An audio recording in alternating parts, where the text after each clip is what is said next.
Oklahoma became the 46th state of the USA in 1907 when it officially joined. But sadly, the 28th most populous state is hiding a dark history, which includes lies and force. Make sure you're subscribed, and without further ado, let's get into Oklahoma's dark history. As we all know, long before the arrival of Europeans, the region, the whole continent, it was home to vibrant Native American communities living in harmony with the land.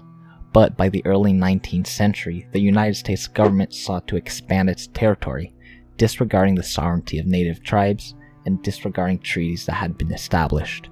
Now you see, this is where we see new concepts growing the states. The concept of manifest destiny.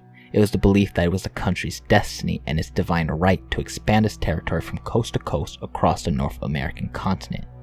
You see, this ideology influenced American policy at the time.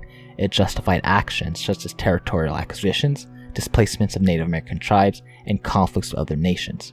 It played a significant role in driving westward expansions, including the acquisitions of land through treaties, negotiations, and at times military force. And that's when in 1830, under President Andrew Jackson, a controversial legislation passed the United States Congress. It was called the Indian Removal Act.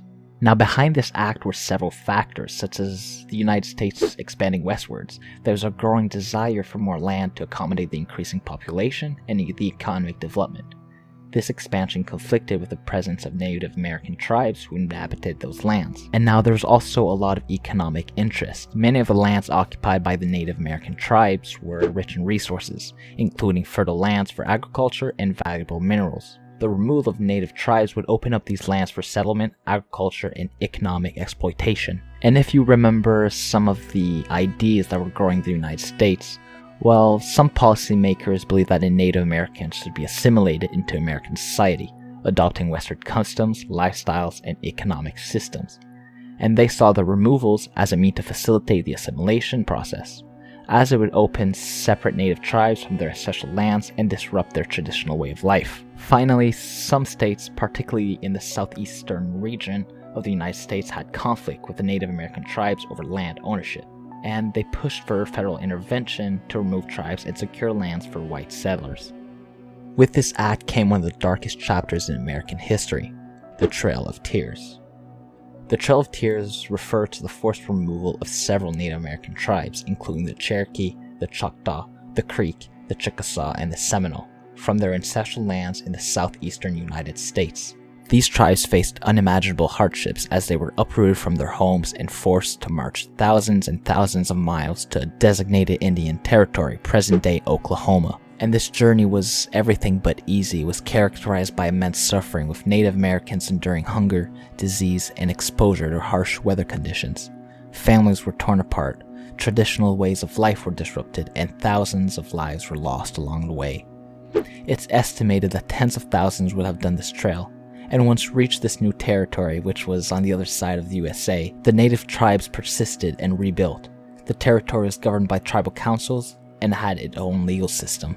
But of course, the story doesn't end quite there. Now you see, over time, non-Native American settlers began to move into Indian territory, seeking opportunities and resources. This influx of settlers, along with pressure from the federal government, set in motion a series of changes for the territory. Discussions emerged regarding the possible organization of Indian territory into a state or states. These discussions involved both tribal leaders and the US government. In 1899, the Indian Appropriation Act paved the way for the opening of a large portion of Indian territory to the non-Native American settlement. This event, known as the Land Run, sparked a rapid influx of settlers and led to the formation of towns and cities. Amidst these changes, the movement for statehood gained momentum. The residents of Indian territory, both Native and non-Native American, began to advocate for the creation of a new state that would encompass the territory. In 1907, the Oklahoma Organic Act was passed, merging the majority of Indian territory with Oklahoma territory, which led to the creation of the state of Oklahoma. And now I want to wrap this video off by looking at present-day Oklahoma. It's rich with culture and history. It has a population of over 4 million people and has over 39 federally recognized Native American tribes that call this state home.